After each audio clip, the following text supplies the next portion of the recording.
Hey everybody, it's Wake Angel 2001. I hope you can see I'm wearing one of my Sonic shirts that features Shadow the Hedgehog on it because we finally got a drop for the Sonic the Hedgehog 3 trailer. Oh, this is gonna be so great. Now I've already watched the trailer a few times, of course, because I had to pick through to get all these screenshots. So we're going to do this in my usual format where this blank space here where Shadow's face already is going to feature selected screen caps from the thing as I discuss important plot points. So I would recommend watching the trailer for yourself first. It's been posted on both Paramount and Sonic the Hedgehog's YouTube channels. I'm going to link to one in the description below just in case you don't know how to find it, so that you can watch it yourself and then come back here to me. I won't mind. Just remember to hit that like button and subscribe so that, you know, I can get recognized by the algorithm. Oh, notice me, algorithm senpai. Alright, so, you might notice me looking over here because I'm going to be referencing the screen caps I took on my screen so I remember what I'm talking about because, you know, I can't see this the way you can. Alright, so the first shot is just some general Sonic running around and doing some introductions. You found your family, yeah. One of the first major action beats is this shot of Big Ben. That's Knuckles. I had to pause and look at it close to notice that was Knuckles and not Shadow in the clock face. And that's telling us that a lot of action sequences are going to be taking place in, you know, London. Kind of weird to me, because if we're doing Shadow the Hedgehog story, you'd expect Sonic Adventure 2 references, which Sonic Adventure 2, like, the primary action scenes in the city were in something that resembled, like, a fictionalized version of San Francisco, you know, like with the Golden Gate Bridge or something. Although I guess we had to satisfy ourselves with the London Bridge. Hey, it's a suspension bridge. As long as we have something that Sonic and Shadow can grind down to confront each other at the bottom of a suspension cable, I guess it works. For a moment, the funny thing, when I first saw this at 9 in the morning, I wasn't fully awake yet, so I thought that was the Brooklyn Bridge, but no, it's you can tell by those little spires. This is London Bridge. Now we gotta get ourselves grounded to Sonic's origins again, because, you know, like, this is the third in the franchise. You just gotta take a look back at how far we come. I believe this is Tom in Sonic's original cave where he was staying before he started living with Tom and Maddie. This is a crayon drawing of Green Hill with the loop-de-loop and his original mother figure, Longclaw. So, you know, like, it's always good to have your characters remember their own roots. And of course, we gotta incorporate some of the new as well. I believe this is the first time we see movie Sonic doing the whole grinding thing.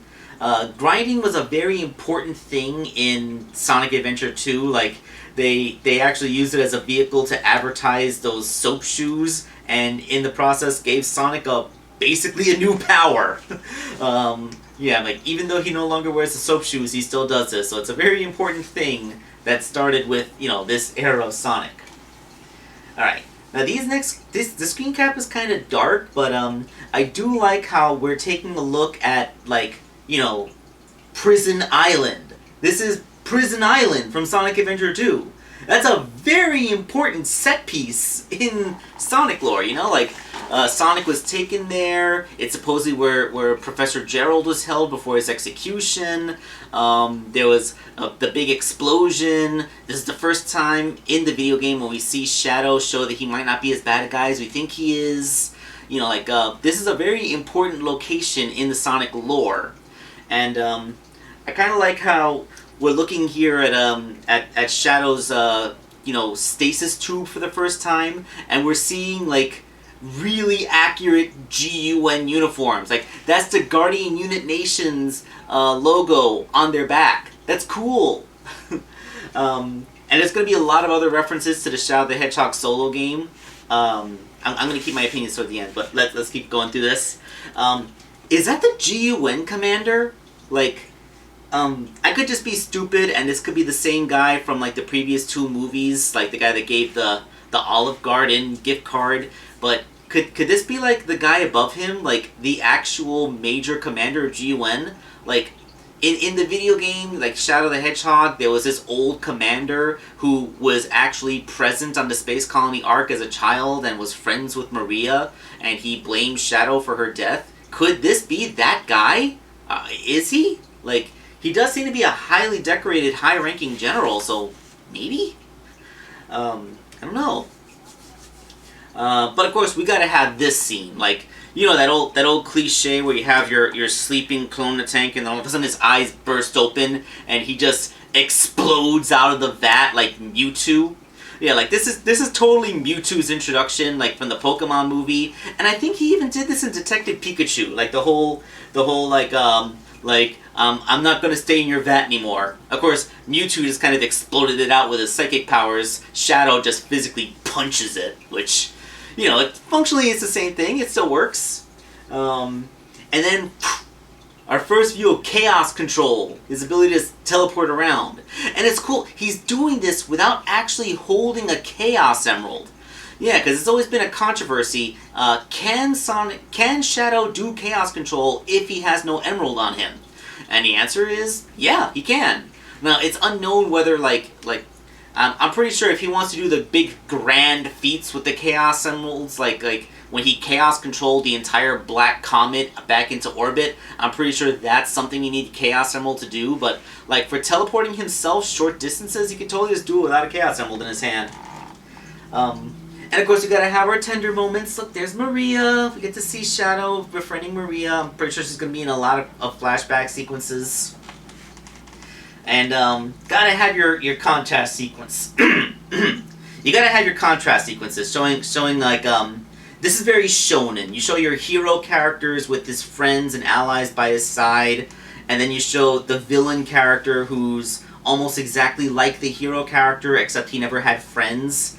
Like anyone who's familiar with shonen anime is familiar with this trope. Like, you probably remember that scene from Naruto where they showed Naruto and Gaara were almost exactly the same when they were kids, but then you see Naruto getting his teachers and his friends and his squad and his village. Meanwhile, Gaara remains alone the whole time and just becomes more and more twisted.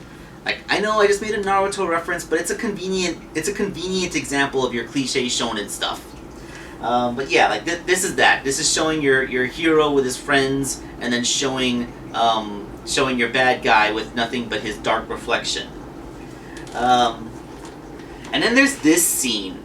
You gotta show, like, if you're showing that contrast, you also gotta show backstory.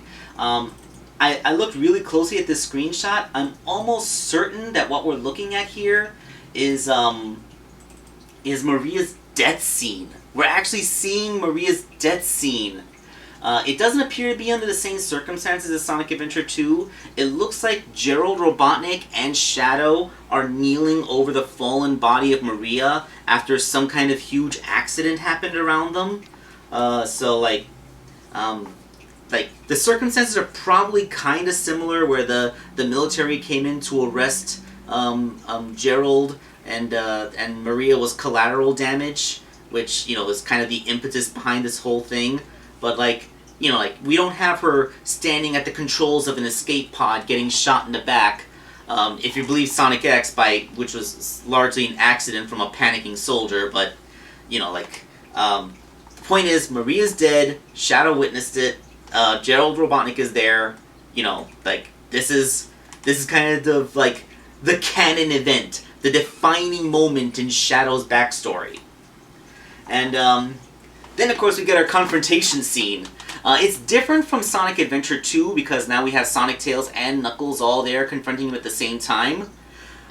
But it isn't changed anymore from a curb stomp. Oh, by the way, this is also in the trailer the first time we hear Keanu Reeves' voice. And, like, the delivery is amazing. Like, he really... Like, you're not seeing, like, Keanu Reeves. Like, this actually does seem like Shadow is talking.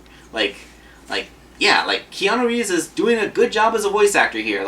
I've always been against, like, oh, why do you got to have celebrities doing your voice roles just to get more butts in seats when we can actually have really good voice actors? But, you know, sometimes a celebrity is a good voice actor. I'm not gonna knock them just because they're celebrities, and Keanu Reeves does a pretty good Shadow voice, so, you know, come on.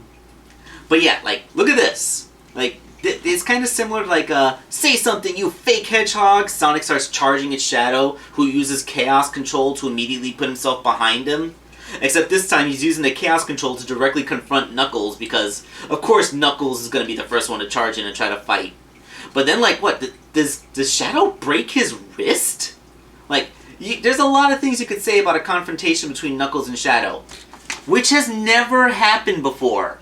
Well, yeah, like, this kind of reminds me of the scene in Dragon Ball Z Abridged where Vegeta's like, "Careful, Namekian, you don't want to pick a fight with me. I think you remember what happened the last time that happened."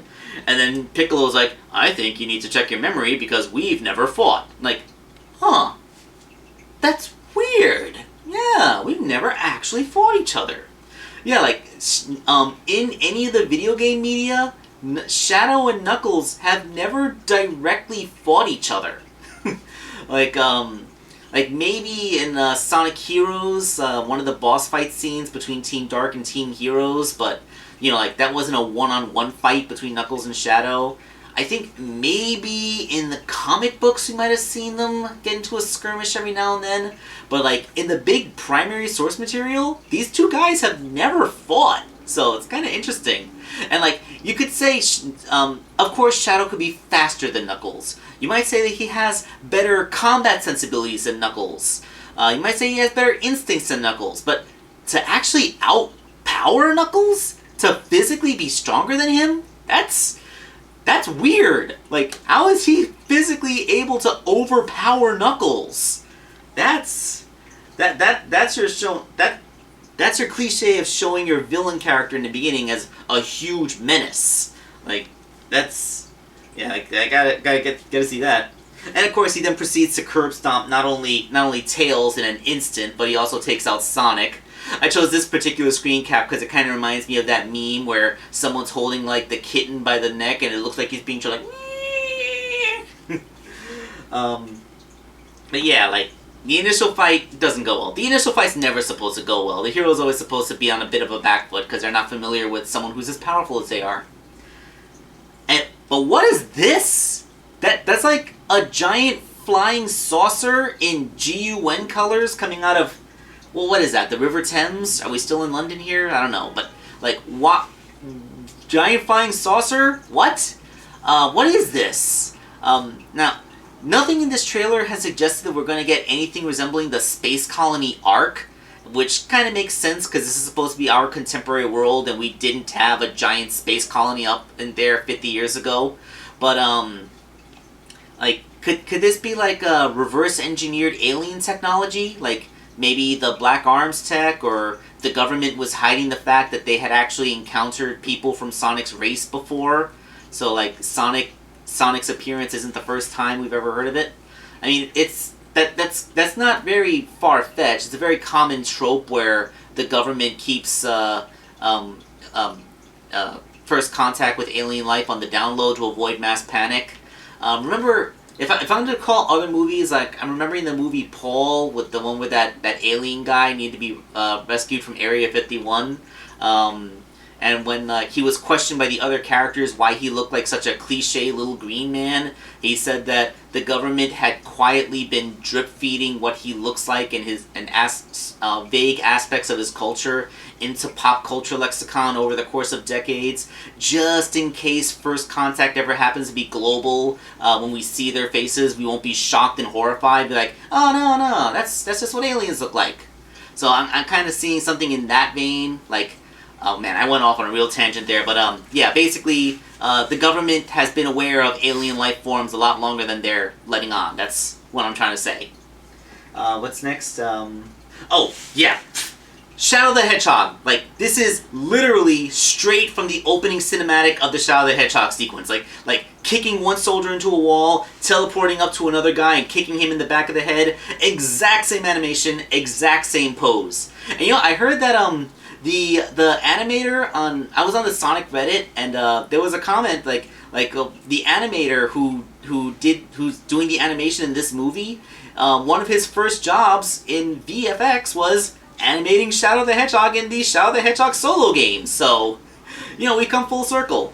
And it's actually really great that we have, again, people who worked on the video games are working on the movies. Like, I love that. Like O'Shaughnessy voicing Tails. Like, I'm sad that she's the only voice actor that actually gets to do her character, but, like, you know, like, finding out that other people who've done genuine Sonic video game stuff are doing this Sonic stuff, that's great. I love it. What came next after that? What is that? Hold on, I gotta make my screen caps bigger. Oh yeah, Tom! This is Tom wearing the, Tom wearing a GUN, uniform. Yeah, like, apparently Tom joins GUN. I guess he wanted to keep an eye on his kid, like, you know, like, I want to make sure that you're not throwing my little boy into dangerous situations. Although, like, what's he stuck to? Is this like artificial gravity plating, and it's like been turned way up so he can't lift himself off of it? Like, is part of this movie gonna take place in space? Like, I mean, there was space is a big component to almost any Sonic game. Like, I think Sonic's been going to space since Sonic 2, so, yeah, like, I'd be surprised if we didn't go to space at some point. Now this one, the one with the black hole, I see, like, the Sonic, Tails, and Knuckles are all tied to a stake in the ground, and I'm wondering if Shadow did this, and did he twirl his mustache and laugh maniacally when he did so? Like, cause, like, this is a cliche situation. Although, I wanted to specifically show this screen cap because I kind of accidentally blue-balled myself with this one. The first time I saw this, I could have sworn I saw Amy. I thought I saw a flash of pink and the shape of her hair, so I like, went back, played real slow motion, zoomed in as much as I could, and, like, no, it wasn't Amy, it was Knuckles. There was just a bright flash of light that made his red fur look a little lighter, so it looked kind of pinkish for a moment. So it wasn't Amy. Amy is not tied to the stake with Sonic, Tails, and Knuckles. It's just Sonic, Tails, and Knuckles. And I really disappointed myself. Moving on to the next screen cap, of course, we got... Finally, halfway through the trailer, we start to get references to Robotnik. Because, you know, like, even though, like, Shadow may be the antagonist of the week here, we gotta remember who the main villain still is. And we finally get a crab meat, so that's another official Badnik. Like, the first time we got, like, instead of just the egg drones, like, in the second movie, we did get something that resembled Buzz Bomber. But yeah, here's crab meat. And the fact that it's this giant enemy crab reminds me of issue 39 of Sonic the Hedgehog, where crab meat grew to gigantic proportions to intimidate Knack the Weasel. Who was Knack the Weasel in the Archie comic. He's only Fang in the video games, so, you know, I'm not wrong there. But now, finally, the reveal! I do remember that Jim Carrey said that he would have been absolutely willing to just put on a fat suit and perform as, you know, like, a more video game accurate version of Robotnik. And it's great that we finally get to see him do it! And, it's also good to see that in this version of Sonic the Hedgehog, Robotnik is bald by choice. So yeah, he's not baldy McNose hair, he's shaved head McNose hair. But yeah, like, apparently, he's been hiding low ever since his Death Egg robot got destroyed in the second movie, and he's kind of let himself go, which, you know what, perfectly fine. Of course, we don't get to see unkempt Dr. Robotnik too long, because he quickly goes back to his normal look with his well-groomed mustache, shaved head. And like, if I can't rule the world, I may as well save it. Like you know, like, this could be like a reference, like, you'd be surprised how many times Robotnik actually ends up having to work with Sonic to you know, fix his own problems. Like when he had to work with Sonic to fight off the Zeddy in Sonic Lost World, or in Sonic Adventure 2 when they had to stop the colony from colliding with the Earth, or when he had to team up with Sonic to take out the End at the end of Sonic Frontiers. And then, you know, a few other instances. It's not like it never happens. But it is the first time it's happening in the movies, so, you know, like, this is a well-worn Sonic the Hedgehog cliche that we're putting in the movies, because, you know, the movies are adapting things, which is good. And, I like how in the full shot, we actually see, Robotnik wearing his full costume, and you know what? I think that this really works for a Robotnik costume. Hold on. Come to me, Robotnik figure. Alright. So in Sonic 2, Robotnik had this trench coat thing going on, where he's wearing a suit that, like, he has a trench coat suit and it's all closed. But now here he's gained a bunch of weight, so he had to have his Agent Stone make a panel to accommodate his extra girth, and he can't close the coat anymore. Like, the top button is done, but the rest of it's open to accommodate his belly, and that kind of captures the look of like video game Robotnik, right? Like, because you have like the closed up part here on the top, well, and then like underneath is like a big open space, which is all black, and that's his belly. So like, we're kind of finally seeing the color pattern from the Robotnik costume, like here. Like, yeah, it's basically a long coat, because it's always kind of been a long coat. If not a full on trench coat, it is a long coat that that goes over his belly, and his belly shows. So yeah, like this is actually the most accurate depiction of Robotnik's costume. Like, if it was a realistic outfit, Okay, enough about Robotnik stuff in the air. Like, now we got the Chow Garden. Like, look at this. It's kind of like a Chuck E. Cheese style restaurant with animatronic chow band. Now, this makes me wonder. The Chow Garden, absolutely something from the video games, like Sonic Adventure 2 specifically. It's kind of like how the coffee shop in Sonic 2 was called the Mean Bean Machine. But like, this makes me wonder, do the Chow actually exist in this universe? Like, are they just fictional characters that have been that we're seeing here, or are they another real thing that actually exists that the government is mostly keeping secret, but has introduced into pop culture so that if the time ever comes that they need to be revealed, like, we'll be familiar with them? Like, same thing I said before. Like, could this be the situation? Like, I'll be a little bit disappointed if the Chow don't actually exist, especially with how much more important they are to the lore now that we've realized what their origins are, and thanks to Sonic Frontiers. But, it's nice to see that they have the Chow Garden, and, those are on-screen Chow in a Sonic the Hedgehog movie, even if they're animatronic. Alright, now, you gotta have an Akira slide. If you're gonna have a character riding a motorcycle in a movie, they gotta do the Akira slide at least once. So, there's our Akira slide. And, I will note that, this is an unusual motorcycle for Shadow to be on. Like, you kind of want him to be on his Harley-Davidson-like thing, like from All-Stars Racing, or from the motorcycle that you could ride in Shadow the Hedgehog. So, like, it not being a Harley is kind of weird. I mean, it is still a black motorcycle with red trimming, so, it's in the spirit. I guess, can you do an Akira slide with a Harley? I bet you could. I mean, you can do an Akira slide with anything. But yeah, like, it's a different motorcycle than from the video games, but it is a motorcycle. We got Shadow riding a motorcycle. And then, of course, we have, like, Sonic and Shadow charging at each other, and that turns into the movie logo, just like in Sonic Adventure 2 when they passed over each other, and that turned into the Sonic Adventure 2 logo. So yeah, like, again, referencing animation from the video games to do stuff for the movie, always good. I like that. And now that we're seeing it in the trailer, now maybe we won't have to hear people, like, standing up in their seats and like, ooh, they did the thing! They did the thing! Like, okay, like, we got all of our they did the things out here in the trailer, so when it actually happens in the movie, we can stay restrained and not do that. But yeah, they did the thing. And then finally, like, after all the actions go, we get that one last scene, and, Gerald Robotnik is alive? How is he alive?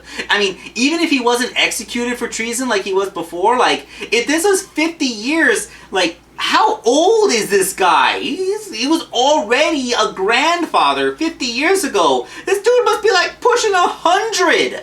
Unless he's secretly a robot clone, or a clone, or maybe he was also in suspended animation like Shadow was.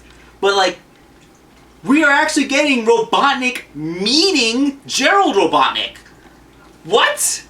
Oh, also, I'm going to call this, Gerald Robotnik is going to be the actual final boss bad guy for the movie. Because remember, like, the whole point in the video game was that after Maria died tragically, he went insane and tried to wreak vengeance by destroying the entire world. So, like, yeah, this is what's happening. This is so yeah, this is probably gonna be your final boss bad guy. Like, I don't want to rule the world. I want to see it burn for what they did to my beloved granddaughter.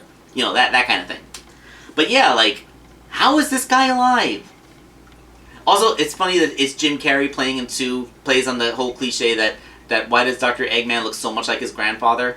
Did his grandfather secretly clone himself, and Robotnik has just been the younger clone of Gerald Robotnik this entire time? We may never know. It doesn't contradict the lore.